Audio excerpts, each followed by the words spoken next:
ఎంతో నమ్మకంతో మీరు నన్ను ఎమ్మెల్యే గెలిపించారు. అదేవిధంగా అంతే నమ్మకంతో నేను పార్లమెంట్ ఎన్నికలలో కాంగ్రెస్ పార్టీ అభ్యర్థి డాక్టర్ కడియం కావ్య గారిని గెలిపించారు.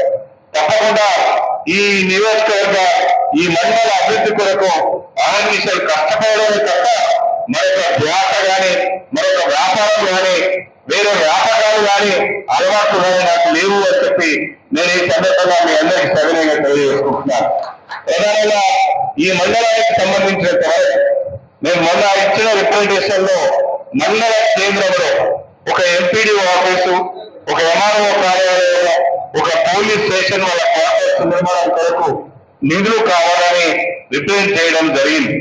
అదేవిధంగా వెంకటేశ్వర పల్లి నుంచి చిల్పూరు గుట్ట చిల్పూరు గ్రామం మీదుగా వెంకటాద్రిపేట వరకు ఉన్న రోడ్డును డబుల్ రోడ్ చేస్తూ సెంట్రల్ లైటింగ్ కూడా పెట్టాలని చెప్పి వారికి రిప్రజెంట్ చేయడం జరిగింది.